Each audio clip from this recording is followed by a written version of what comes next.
Change begins from within.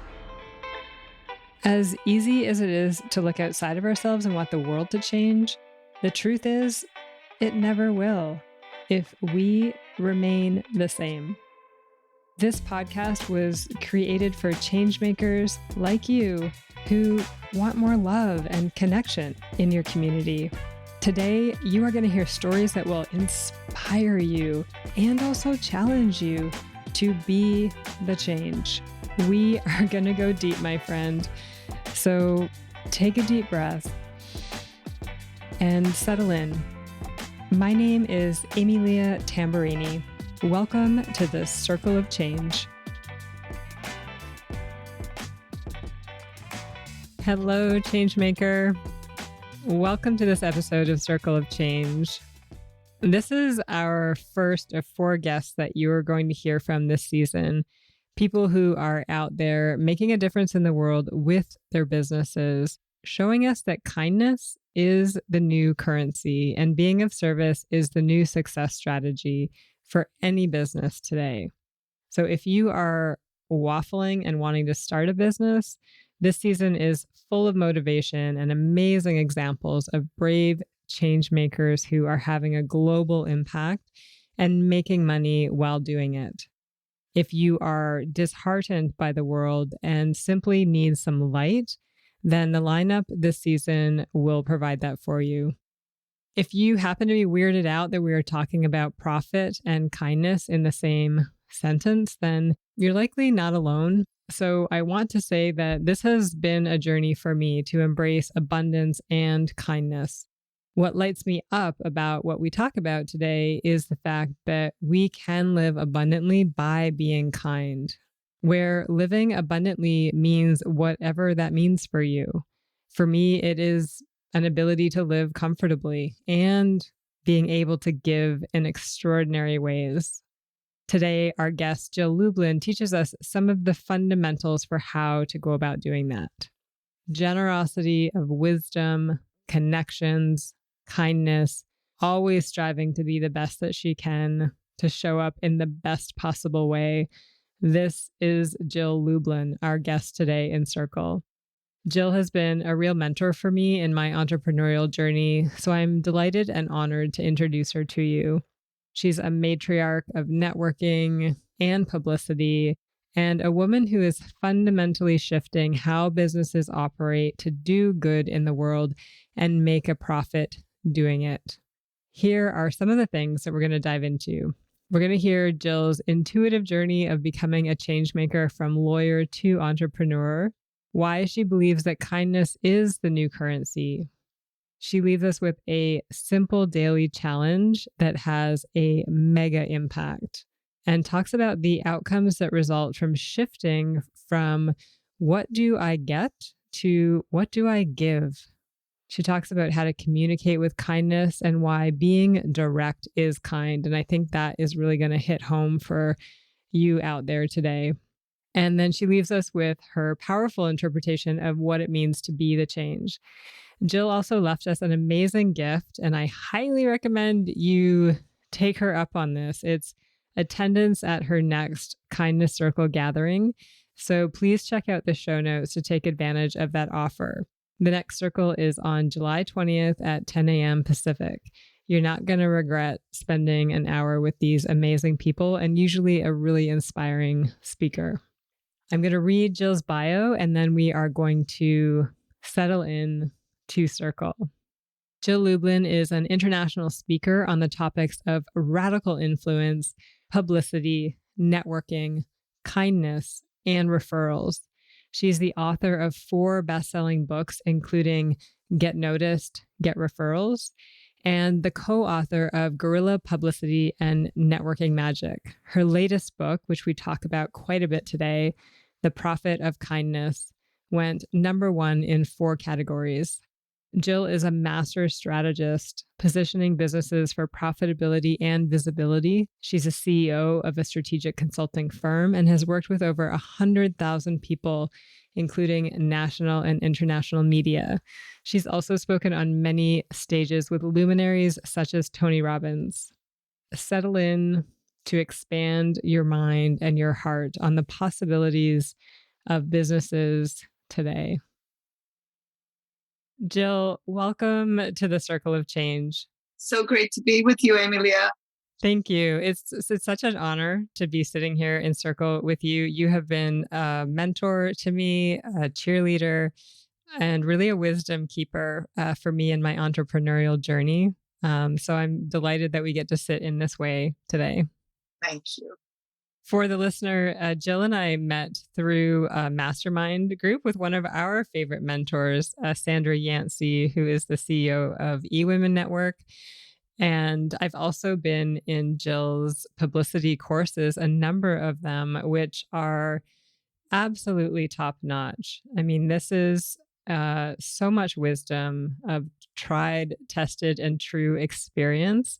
And what sat with me out of all of those experiences is your generosity, not only with the wisdom you share, but with the connections and the kindness that you bring to all of us sort of in this entrepreneurial journey. So I'm excited today that we get to talk about kindness together because I really think that is your superpower. Oh, that's exciting. Thank you. So as we begin, I welcome us all to settle in to this moment and really get present with what we're about to hear. So I invite you, and Jill, you can do this too. Just close your eyes if you'd like and take a deep breath in. And prepare yourself for that nugget that you came here to listen to today. And I'm going to read some words from Mother Teresa to get us going. Spread love everywhere you go. First of all, in your house, give love to your children, to your wife or husband, to a next door neighbor. Let no one ever come to you without leaving better and happier. Be the living expression of God's kindness. Kindness in your face, kindness in your eyes, kindness in your warm greeting. Yeah. Amazing. You can always count on Mother Teresa. Absolutely. Those are auspicious words to start with. So, Jill, I start all my circles with this one question: who are you? And for me, I love this question because it's something that goes deeper than what do you do. It kind of taps into a different place. So I will invite you into that question to start us off. Who are you, Jill? Well, there's who am I, the official bio you've read already. That's who I am. Yes. Who am I? I am a woman committed to service in this world, to helping others. How my service shows up is helping others create a message, messengers to get their message out. I am a woman who's committed to kindness and spreading that in the world. I am a cat mama. I am a nature lover.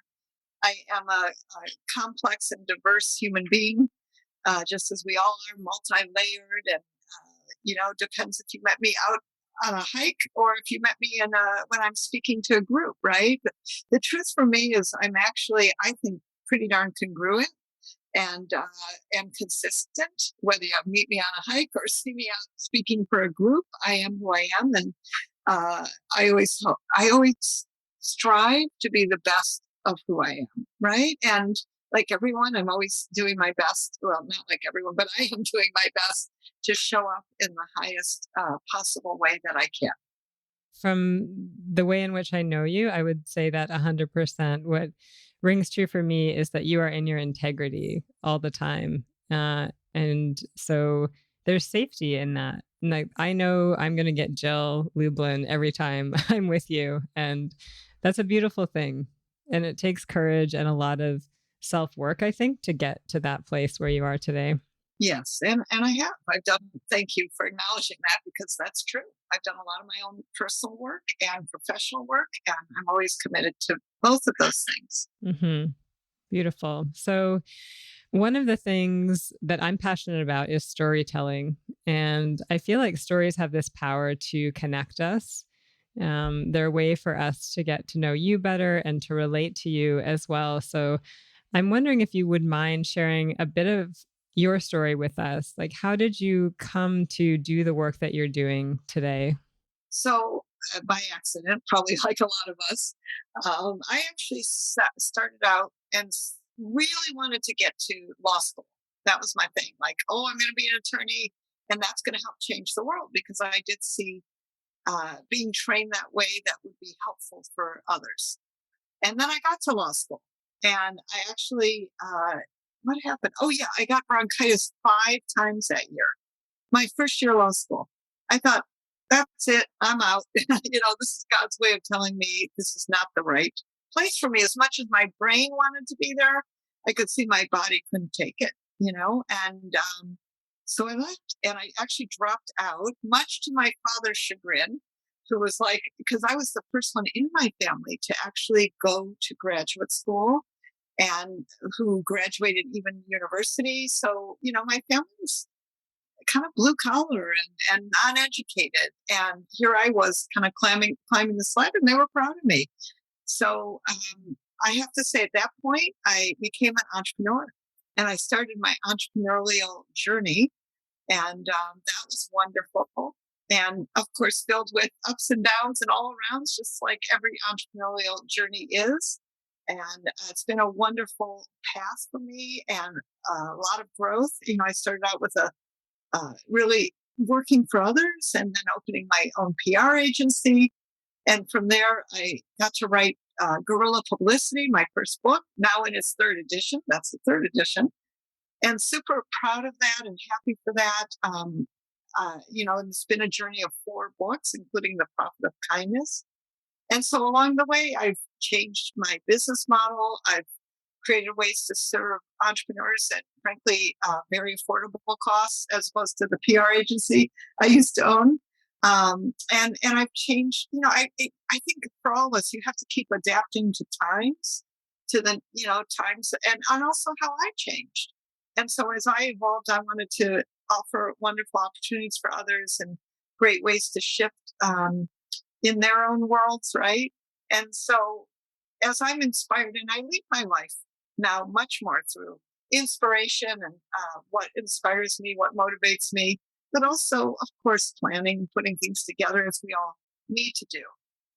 And it's worked. I don't think as I've thought about it, do I really have official business plans? I tried. I have had some official business plans, but on the whole, I think it's mostly this path has worked for me because I listen to what inspires me.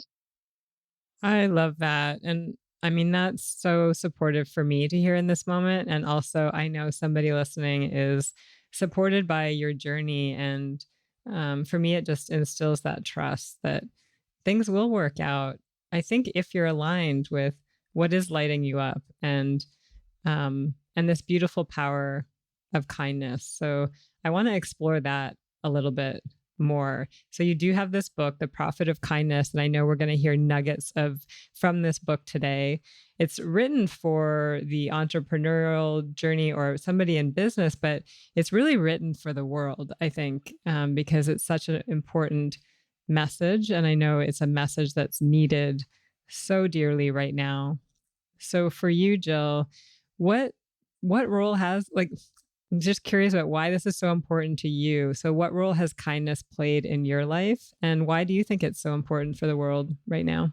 So a couple things. One is the book got written. Honestly, it was not like I'm going to write a book on kindness. I actually it got written because I take care of a woman who's now 85. She's been my friend for gosh, close to 30 years.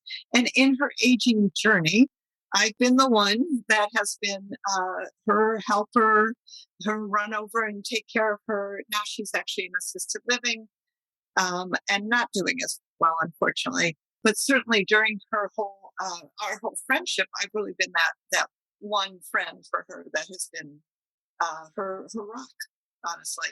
And I remember one time I was taking her, I think out for lunch, and she looked at me and she said, you are so kind.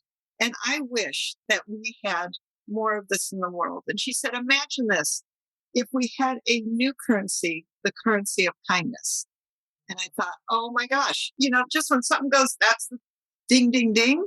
And all of a sudden, that book, The Profit of Kindness, which my publisher renamed, became something that was not only needed, and yes, her words inspired it, and yes, our relationship inspired it, but really, I took it into business. Oh my gosh.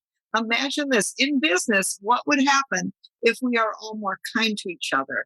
And then I found out in writing the book that guess what? Kind companies have happier employees, more profits.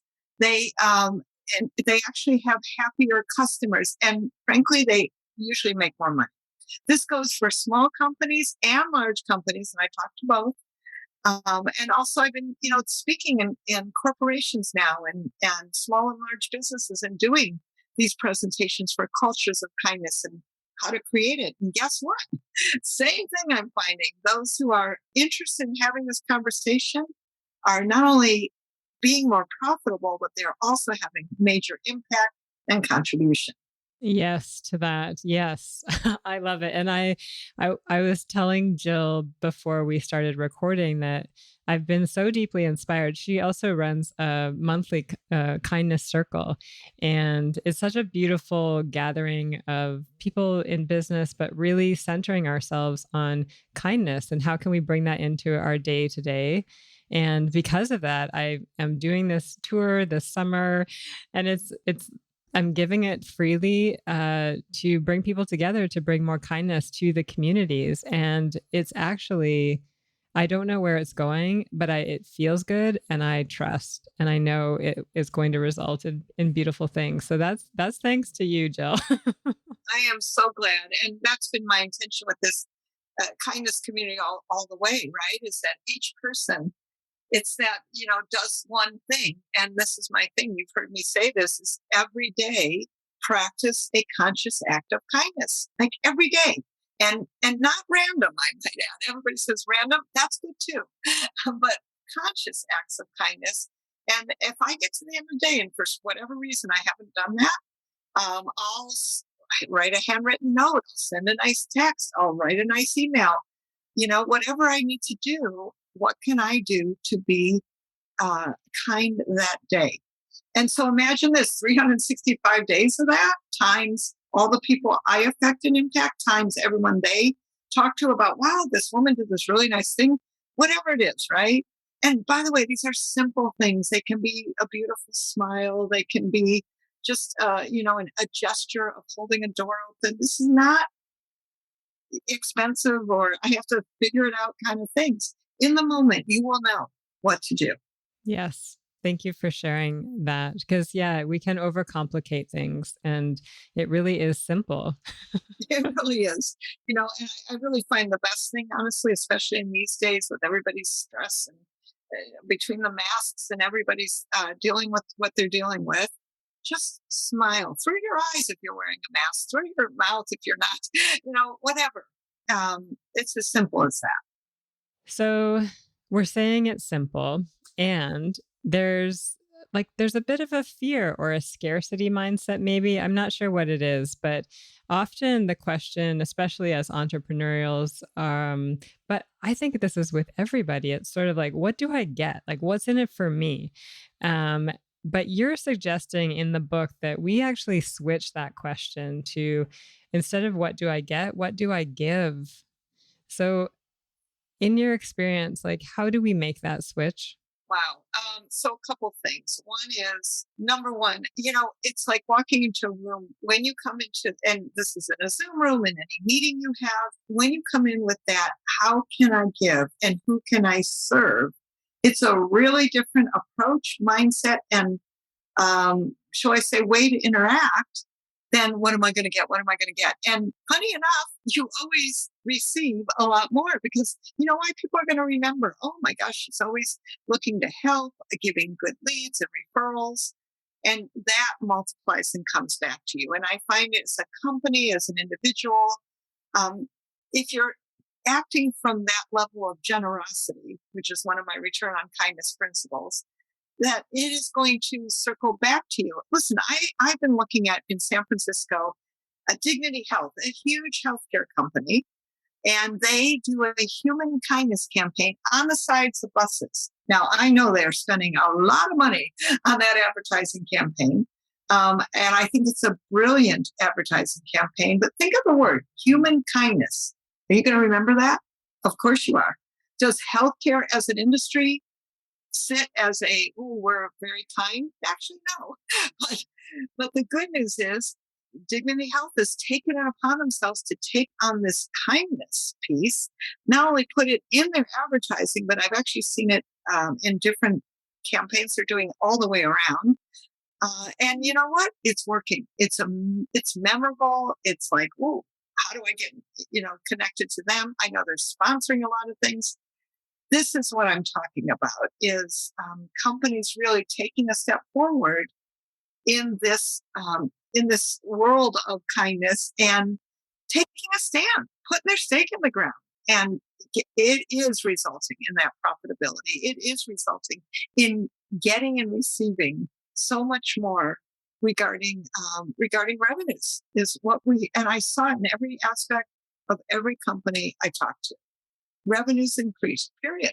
Productivity increased big time. And that's what companies care about. Yeah, that is beautiful. And I'm like, just have this vision of the vibration of everybody raising up as you go through this. Like, it must feel better to go to work and be contributing to something that has, you might be doing the same work, but the energy has somehow shifted when you start focusing on what can we give and kindness. And even from a healthcare perspective or a health standpoint, that's got to be better for us overall. You bet it is. You bet it is all the way around. Yeah. So I also love to talk about communication, and we're already talking about words and how powerful they are. And I know you get into communicating with kindness in the Profit of Kindness, which is a book that I highly recommend for everybody, whether you're an entrepreneur or not, or a business owner or not. I think there's messages in here for all of us to live our daily lives.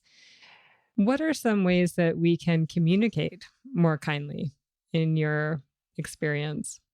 Oh, that's always a big one. A couple things. One is, first of all, being kind doesn't mean that you have no boundaries. Okay. In fact, sometimes the kindest thing you can do is have boundaries. I'm sure all of you as parents understand that. Any of you in relationships understand that. Friendships, business relationships. Yeah, boundaries are important. What does that mean? It means speak what's true. Okay. And the first thing is that we approach everything as kindly as possible. Watch your words. I invite you to see you do it. You do it so naturally, and it's so beautiful. I invite you to. I honor you. You can tell when somebody's kind. You can also be to the point, but you can do it kindly. I noticed that when you said, I felt, always, I think taking responsibility for your own feelings is really important, as opposed to you. We always have to be careful of that. And blaming, always be careful of that. Now, I'm not saying you don't feel that stuff, but I think how you communicate is key. And so, what is kindness? Kindness is, I notice when, or I would really like it if you would, is these are kind ways to say things. I'm requesting that fill in the blank, whatever it is, right?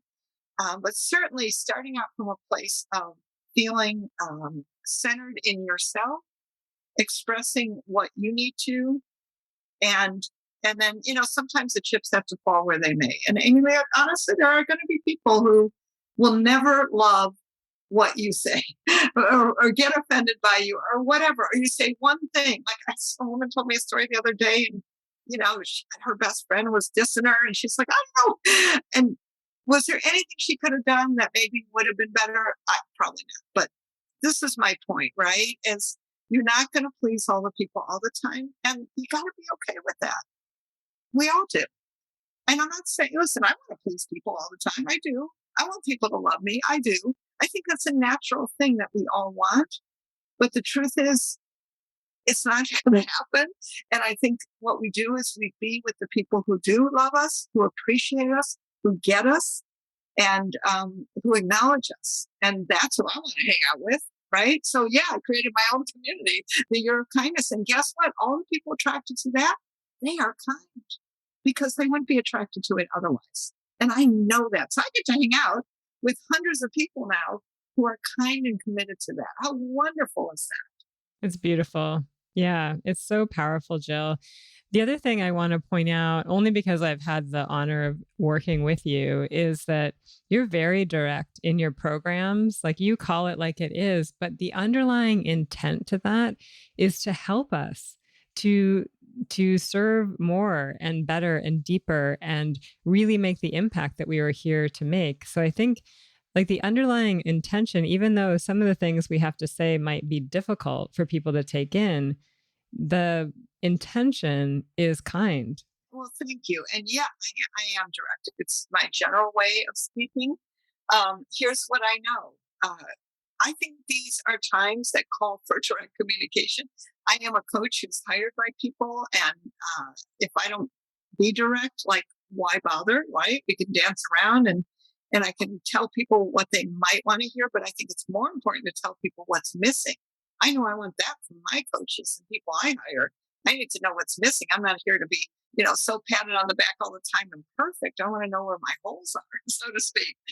And I think for me, I'm really, committed to helping people come up levels, right? And to come up levels, you need to know what your missing is. And I just learned that, in the past, part of it, I think, time is money. Money is time. We got to get to the point.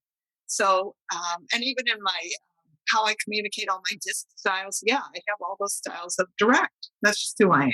Yeah, it's beautiful. I love it. Which is why I'm in your community. Thank you.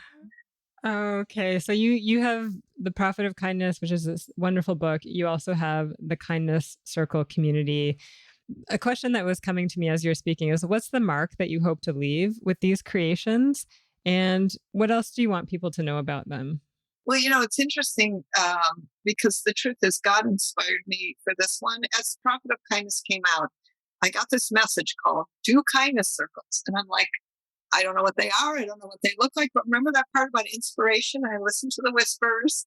Sometimes they become loud and louder and louder, right? And it actually took me 3 years to put together the kindness circles after The Prophet of Kindness came out because, well, I was busy promoting and teaching my publicity courses and speaking and training around the world.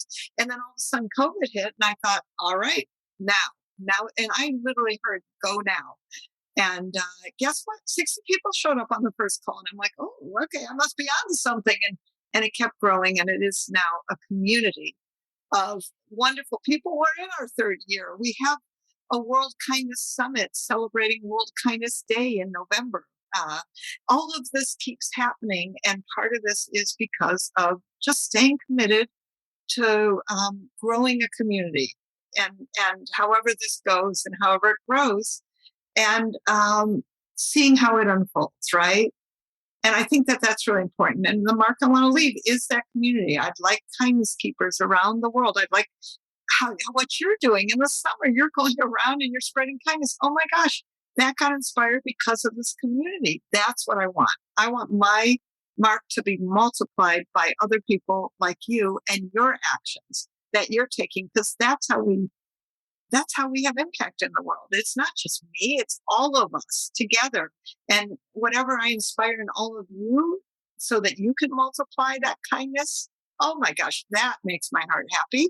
Certainly the book will be ongoingly able to serve people, and my training inside of companies, that will continue to serve people. And so I'm always looking at how do I be one to many?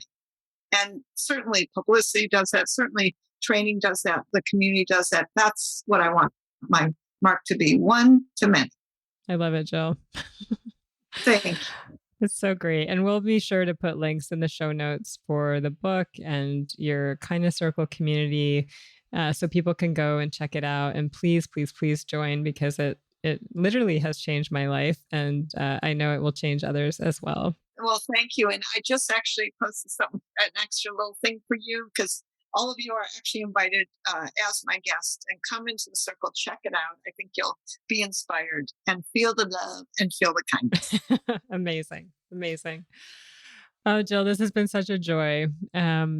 We are going to close out, and I like to ask this one question, because ultimately for me, this podcast is about supporting people to be the change in the world.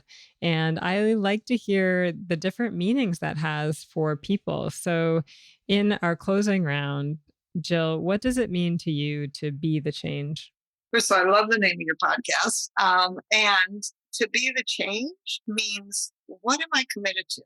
Okay, so for me, being the change means being a stand for kindness, being a stand for messengers, being a stand for publicity in the world and the power of that. But I know our topic is the kindness, to do connect, just saying. And I think the power of being the force for change in kindness, but really in action. So my action is bring this community together. My action is have a book on it. My action is train in companies on this subject. That's how I be the change. I am in action. And to me, that's the way to make change, is be a person of action and possibilities and inspiration. Yes. Yes. Yes. Yes. Yes. Your messages are so important for the world to hear. And I'm so grateful for you and how you choose to show up in the world, because I know it is a choice. I think you're a true matriarch for the world of publicity and networking. And I'm really grateful for the wisdom and gifts that you shared with us today in Circle. Thanks, Jill. Thank you for having me.